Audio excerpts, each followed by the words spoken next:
नमस्कार दर्शकों, स्वागत है आपका अपने चैनल डिवाइन मंथन में। चंचुला की प्रार्थना से ब्राह्मण का उसे पूरा शिवपुराण सुनाना और समय अनुसार शरीर छोड़कर शिवलोक में जा चंचुला का पार्वती जी की सखी एवं सुखी होना।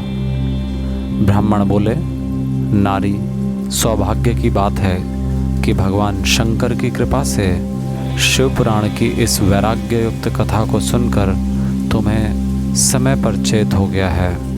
ब्राह्मण पत्नी, तुम डरो मत, भगवान शिव की शरण में जाओ। शिव की कृपा से सारा पाप तत्काल नष्ट हो जाता है। मैं तुमसे भगवान शिव की कीर्ति कथा से युक्त उस परम वस्तु का वर्णन करूँगा जिससे तुम्हें सदा सुख देने वाली उत्तम गति प्राप्त होगी। शिव की उत्तम कथा सुनने से ही तुम्हारी बुद्धि इस तरह पश्चाताप से युक्त एवं शुद्ध हो गई है। साथ ही तुम्हारे मन में विषयों के प्रति वैराग्य हो गया है। पश्चाताप ही पाप करने वाले पापियों के लिए सबसे बड़ा प्रायश्चित है। सत्पुरुषों ने सबके लिए पश्चाताप को ही समस्त पापों का शोधक बताया है। पश्चाताप से ही पापों की शुद्धि होती है। जो पश्चाताप करता है वही वास्तव में पापों का प्रायश्चित करता है, क्योंकि सत्पुरुषों ने समस्त पापों की शुद्धि के लिए जैसे प्रायश्चित का उपदेश किया है, वह सब पश्चाताप से संपन्न हो जाता है। जो पुरुष विधिपूर्वक प्रायश्चित करके निर्भय हो जाता है पर अपने कुकर्म के लिए पश्चाताप नहीं करता, उसे प्रायः उत्तम गति प्राप्त नहीं होती। परंतु जिसे अपने कुकृत्य पर हार्दिक पश्चाताप होता है, वह अवश्य उत्तम गति का भागी होता है, इसमें संशय नहीं है। इस शिव पुराण की कथा सुनने से जैसे चित्त शुद्धि होती है, वैसे दूसरे उपायों से नहीं होती। जैसे दर्पण साफ करने पर निर्मल हो जाता है, उसी प्रकार इस शिव पुराण की कथा से चित्त अत्यंत शुद्ध हो जाता है, इसमें संशय नहीं है। मनुष्यों के शुद्ध चित्त में जगदम्बा पार्वती सहित भगवान शिव विराजमान रहते हैं। इससे वह विशुद्ध आत्मा पुरुष श्री सांब सदाशिव के पद को प्राप्त होता है।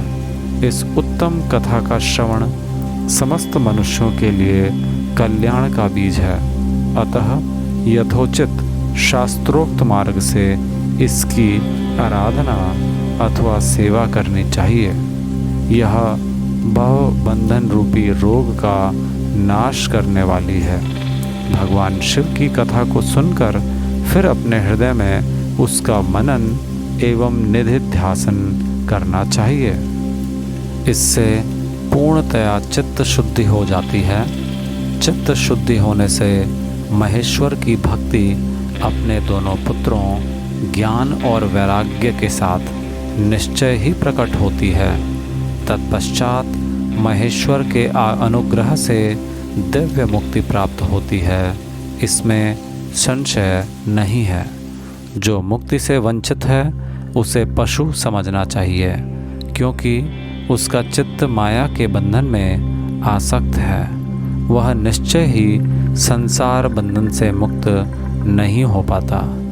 ब्राह्मण पत्नी, इसलिए तुम विषयों से मन को हटा लो और भक्ति भाव से भगवान शंकर की इस परम पावन कथा को सुनो।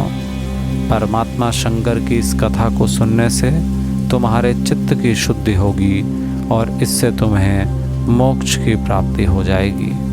जो निर्मल चित्त से भगवान शिव के चरणार बिंदों का चिंतन करता है, उसकी एक ही जन्म में मुक्ति हो जाती है। यह मैं तुमसे सत्य सत्य कहता हूँ। सूत जी कहते हैं, शौनक। इतना कहकर वे शिवभक्त ब्राह्मण चुप हो गए। उनका हृदय करुणा से आर्द्र हो गया। वे शुद्ध चित्त महात्मा भगवान शिव के ध्यान में मग्न हो गए। तदनंतर बिंदुक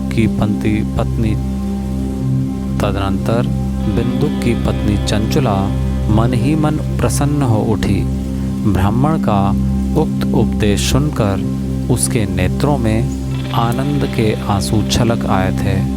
वह ब्राह्मण पत्नी चंचुला हर्ष भरे हृदय से उन श्रेष्ठ ब्राह्मणों के दोनों चरणों में गिर पड़ी और हाथ जोड़कर बोली, मैं कृतार्थ हो गई। तत्पश्चात उठकर वैराग्य युक्त उत्तम बुद्धि वाली वह स्त्री, जो अपने पापों के कारण आतंकित थी, उन महान शिवभक्त ब्राह्मण से हाथ जोड़कर गदगद वाणी में बोली। चंचुला ने कहा, ब्राह्मण, शिव भक्तों में श्रेष्ठ स्वामिन, आप धन्य हैं, परमार्थदर्शी हैं और सदा परोपकार में लगे रहते हैं, इसलिए श्रेष्ठ साधु पुरुषों में प्रशंसा के योग्य हैं। साधो, मैं नरक के समुद्र में गिर रही हूँ, आप मेरा उद्धार कीजिए, उद्धार कीजिए। पौराणिक अर्थ तत्व से संपन्न जिस सुंदर शिवपुराण की कथा को सुनकर मेरे मन में संपूर्ण विषयों से वैराग्य उत्पन्न हो गया, उसी इस शिवपुराण को सुनने से इस समय मेरे मन में बड़ी श्रद्धा हो रही है। सूत जी कहते हैं, ऐसा कहकर हाथ जोड़ उनका अनुग्रह पाकर चंचुला उस शिवपुराण की कथा को सुनने की इच्छा मन में लिए उन ब्राह्मण देवता की सेवा में तत्पर हो वहाँ रहने लगी। तदनंतर शिव भक्तों में श्रेष्ठ और शुद्ध बुद्धि वाले उन ब्राह्मण देव ने उसी स्थान पर उस स्त्री को शिव पुराण की उत्तम कथा सुनाई।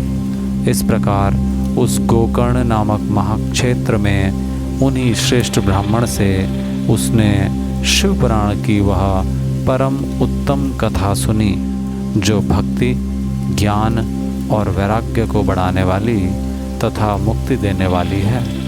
उस परम उत्तम कथा को सुनकर वह ब्राह्मण पत्नी अत्यंत कृतार्थ हो गई। उसका चित्त शीघ्र ही शुद्ध हो गया।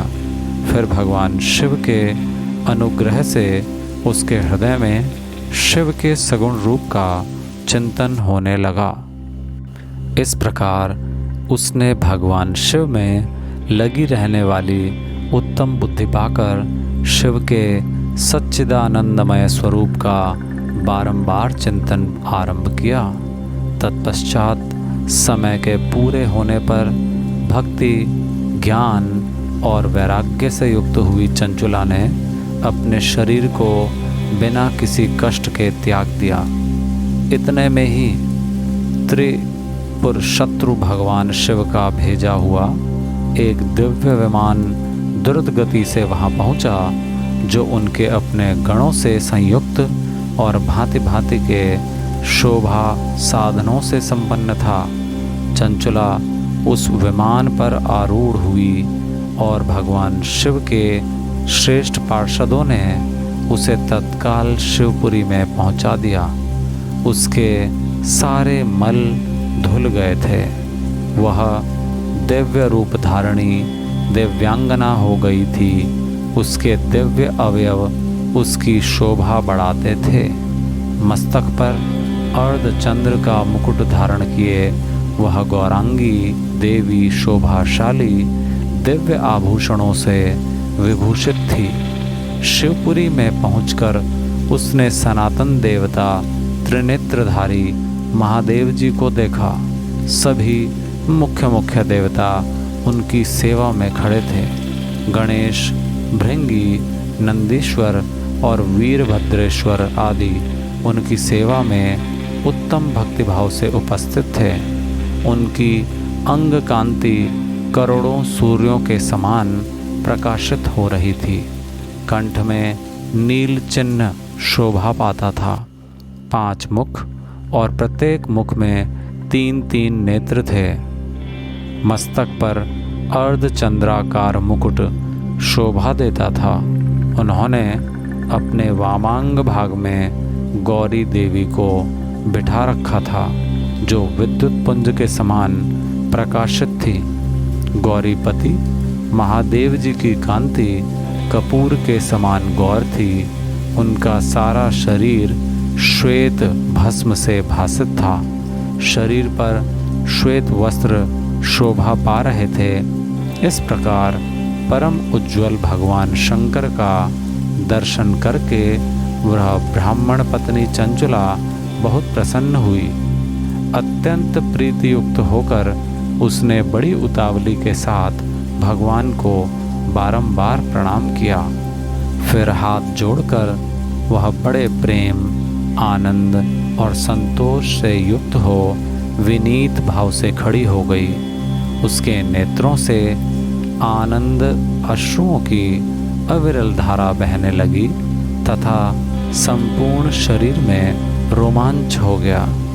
उस समय भगवती पार्वती और भगवान शंकर ने उसे बड़ी करुणा के साथ अपने पास बुलाया और सौम्य दृष्टि से उसकी ओर देखा।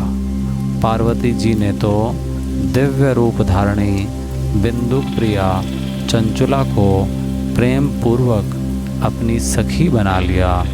वह उस परमानंद घन ज्योति स्वरूप सनातन धाम में अविचल निवास पाकर दिव्य सौख्य से संपन्न हो अक्षय सुख का अनुभव करने लगी। अध्याय 4 समाप्त।